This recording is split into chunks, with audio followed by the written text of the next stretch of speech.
Ini tinggal kita hancurkan seperti ini. Kita taruh di... Kembali lagi di channel Rumah Kebun Organik bersama saya Julianto Samosir. Hari ini saya akan membahas ini, kulit telur. Kira-kira kulit telur apa saja yang bisa? Ini yang paling banyak ditanyakan. Jadi simak terus video ini sampai selesai, jangan di skip supaya mendapatkan informasi sepenuhnya. Ya, kita langsung saja. Pertanyaan yang paling banyak masuk yang pertama adalah jenis telur yang atau yang boleh dipakai. Jawabannya adalah semua jenis telur bisa dipakai.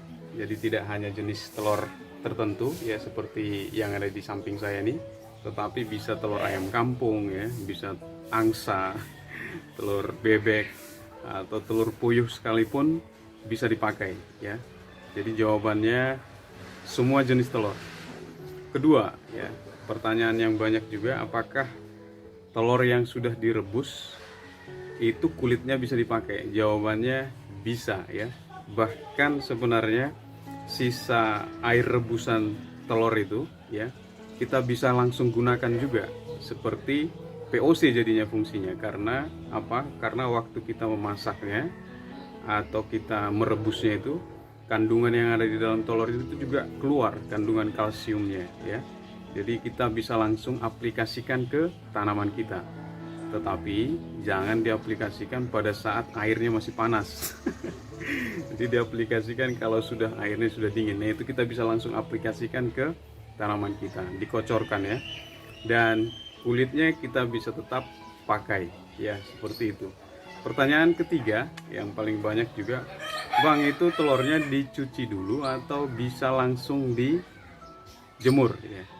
Ini tergantung selera ya. Kalau saya biasanya nggak perlu dicuci. Jadi seperti ini kan, setiap masak selesai, ini kita langsung taruh di tempat ini, dan setelah itu nanti kan kering dia, terkena sinar matahari.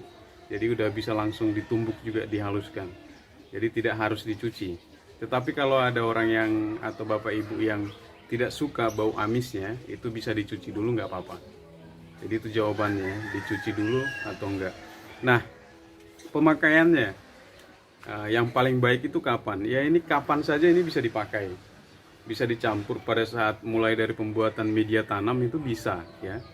Jadi tidak dalam kondisi tanaman tertentu, misalnya setelah pindah tanam 2 minggu, 1 bulan itu baru kita aplikasikan, enggak ya. Ini bisa kita aplikasikan mulai dari pencampuran media tanam, enggak apa-apa ya.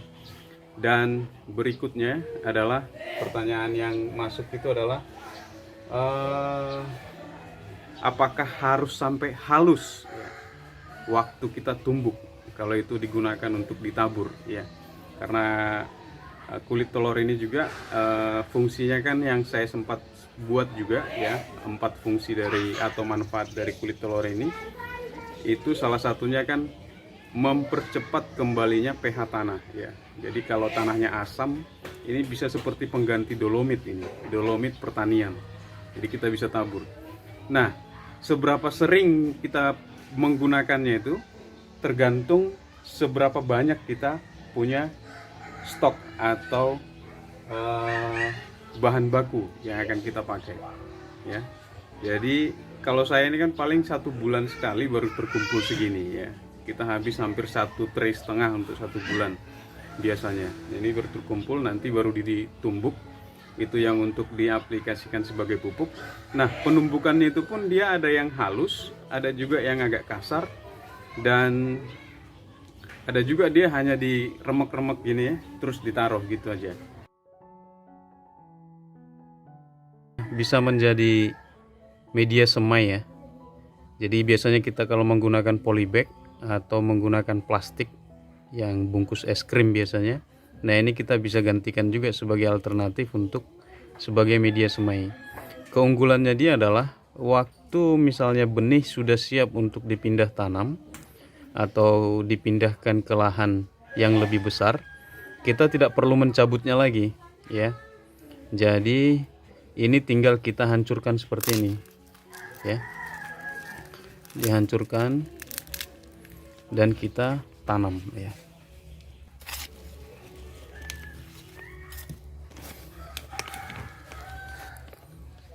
Jadi resiko tanamannya stres sangat sedikit ya. Yang berikutnya adalah bisa sebagai pengendali hama. Hama apa yang bisa dikendalikan?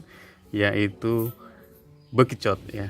Yang biasanya ada yang mengeluh tanaman saya diserang oleh bekicot. Nah, kita bisa menggunakan telur ayam ini ya.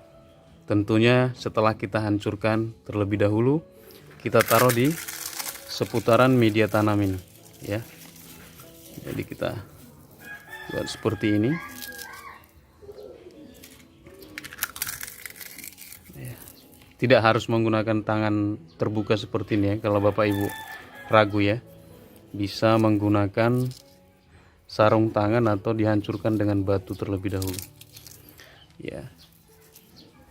Kenapa dia bisa menghindari atau mencegah bekicot datang? Karena apa? Karena bagian dari sisi pecahan kulit telur ini kan tajam, sedangkan siput itu kan dia berjalan apa itu namanya, menjalar ya, atau merambat atau apa istilahnya ya. Jadi kalau kena kulitnya yang tajam ini, dia akan biasanya bisa pergi atau menggulung sendiri ya. Jadi dia tidak akan sampai kepada pohon tanaman kita. Jadi kita taruh di sekitaran sini, selain dia jadi pengendali hamanya, sekaligus juga dia menjadi pupuk ya, untuk menyumbang sumber kalsium untuk tanaman kita. Jadi seperti itu Bapak Ibu manfaatnya. Jadi demikianlah kira-kira manfaat dari kulit telur ya. Ada 4 tadi. 1, kita bisa menggunakan sebagai media semai, dan kedua, bisa menjadi pengendali hama khususnya bekicot, dan yang ketiga, bisa menjadi pupuk ya, bubuk untuk tanaman kita sebagai penghasil kalsium ya, yang baik untuk tanaman. Kandungan yang ada di kulit telur ini sekitar 90% mengandung kalsium. Dan yang berikutnya adalah bisa mengembalikan pH tanah kita ke normal apabila tanah kita asam ya. Jadi pengganti kapur dolomit atau kapur pertanian. Jadi, dan saya juga sudah coba menjawab pertanyaan Bapak Ibu yang banyak masuk untuk bagian manfaat dari kulit telur ini. Mudah-mudahan bermanfaat dan menginspirasi kita. Jadi kalau ada limbah telur, kita tidak membuangnya kembali. Kita bisa simpan, kumpulkan sebanyak mungkin, tergantung kita nanti mau memanfaatkannya untuk apa. Jangan lupa untuk menanam ya, jangan lupa untuk kita rawat, kita panen, nikmati dan bahagia. Sampai ketemu kembali. Bye bye.